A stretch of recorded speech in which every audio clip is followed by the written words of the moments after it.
సుమన్ టీవీలో మీ personal and business promotions కోసం కింది నెంబర్కి కాంటాక్ట్ చేయండి.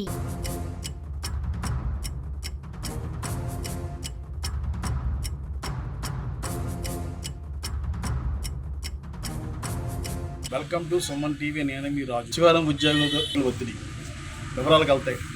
తూర్పుగోదావరి జిల్లా జగ్గంపేట నియోజకవర్గం గోపవరం మండలం తంటికోణ గ్రామంలో గత 5 సంవత్సరాల నుండి సచివాలయం అగ్రికల్చర్కి పనిచేస్తున్న గాలిదీప్తి పంట నమోదు విషయంలో తమ అనుకూలంగా ఇవ్వాలని ఆవిడ ఒత్తిడి చేయడంతో ఆవిడ మానసికంగా గురయ్యి ఆవిడ నిన్న అనగా 27/9/24 తేదీ నుండి కనబడలేదు.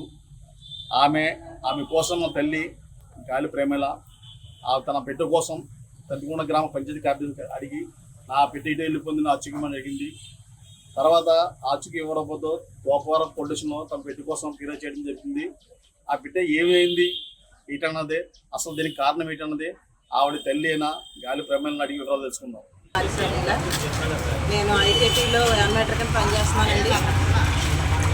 మా అమ్మాయి దీప్తి స్వర్ణలత తంటికొండ సచివాలయంలో విలేజ్ అగ్రికల్చర్ అసిస్టెంట్ కింద పనిచేస్తుందండి. గత 5 సంవత్సరాల నుంచి కూడా ఈ 5 సంవత్సరాల కాల పరిమితిలో కూడా ఏవో గారు అయినటువంటి రాజేశ్వరి గారి మూలన మా అమ్మాయి చాలా ఇబ్బందులు పడిందండి.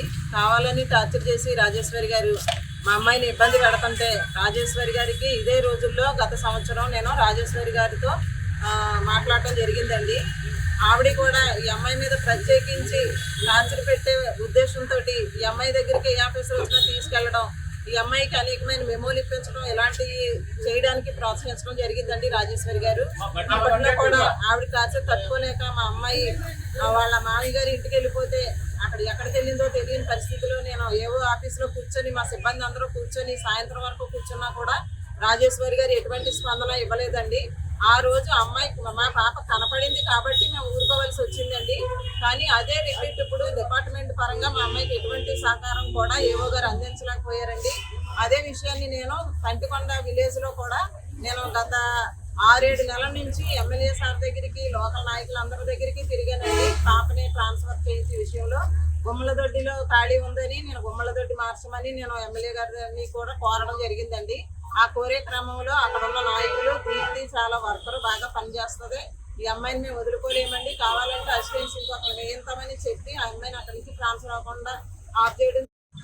2 రోజుల క్రితం వచ్చిన రుణమాఫీ కార్యక్రమంలో, రైతు రుణమాఫీ కార్యక్రమంలో చాలా ఫోన్లు వచ్చినాయండి పాపకి. అలాగే నిన్నటిదేనా పాప మీటింగ్కి అటెండ్ అయితే అక్కడికే బదిరెడ్డి బాబీ గారు అనే వ్యక్తి ఫోన్ చేసి మీ ఇష్టం వచ్చినట్టు చేస్తున్నారు, పంచాయతీ వాళ్ళు మా మాట జవదాటరు, మీరెందుకు అలా చేస్తున్నారు, నువ్వు లిస్టు పట్టుకుని నా దగ్గరికి రా అని అన్నాడటండి. నేను మీటింగ్లో ఉన్నాను, వచ్చి తెస్తాను సార్ అని చెప్పిందట.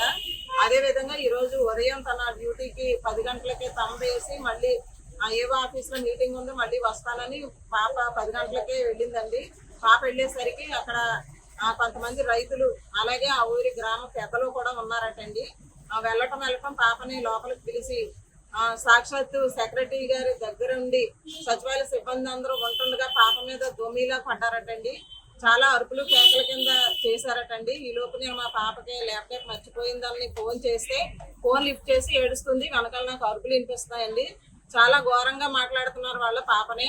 ఒక ఆడదాన్ని ఏ విధంగా మాట్లాడాలో అలాంటి మాటలు కాకుండా చాలా హింసించినట్టుగా బదిరెడ్డి బాబీ గారు మాట్లాడటం మా పాప నాకు చెప్పిందండి. అలాగే 2-3 నేను పేర్లు మెన్షన్ చేశాను. తర్వాత ఇలా గొడవ జరుగుతుందని నేను వెంటనే సెక్రటరీ గారికి ఫోన్ చేసి ఏంటండి గొడవ జరుగుతుందా అని అడిగాను. అడిగితే ఆయన గొడవ జరుగుతుందండి, దీప్తి మీద పడిపోయారండి అందరూ అని చెప్పారు. దొమ్మిగా పడటం ఏంటనేసి నేను నాకు తెలిసిన వాళ్ళని తీసుకొని వెళ్ళేసరికి అక్కడ ఎవరూ లేరండి. సెక్రటరీ గారిని వివరణ కోరానండి. మహిళా పోలీసు ఫోన్ చేస్తే మహిళా పోలీసు ఫోన్ తీయలేదండి. వెటర్నరీ ఆవిడకి ఫోన్ చేసి మహిళా పోలీసు ఏం చేస్తుందో, అక్కడ ఆడపిల్లపై అంతమంది మగవాళ్ళు పడతంటే నేను అడిగితే ఆవిడ ఏం మాట్లాడలేదు.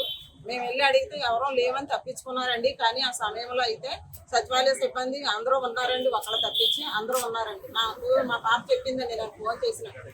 వాళ్ళు అలా మాట్లాడటం కూడా నా దగ్గర రికార్డింగ్ చేశానండి. మా పాప దగ్గర నేను ఫోన్ చేసినప్పుడు మా పాప ఇప్పుడు అక్కడి నుంచి బయటికి ఏడుస్తూ వెళ్ళిపోయిందంటండి. వెళ్ళిపోయేదని కనీసం ఎందుకు వెళ్తున్నామని కూడా వెనక్కి ఎవరు పిలవలేదండి.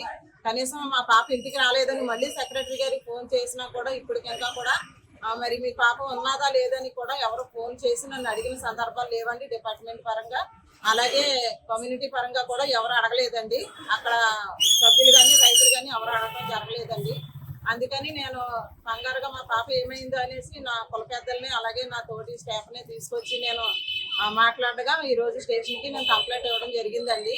మా పాప గతంలో లాగా మళ్ళీ వస్తే నాకు ఏ ప్రాబ్లం లేదు, కానీ పాపకు నా అన్న మాటలు ఎందుకైతే అంటున్నారో ఒక ఎస్సీ కులం అనేసి ఎంతమంది వచ్చి దొమ్మిగా పడి అగ్రకులాల అహంకారం చూపించుకోవడానికి నా కూతురు మీద ఇన్ని మాట్లాడినారా అన్నదే నాకు తేల్చవలసి ఉందండి. నా పాప కనబడకపోతే కనుక వీళ్ళందరి మీద కూడా కఠిన చర్యలు తీసుకోవాలని నేను కోరుతున్నాను.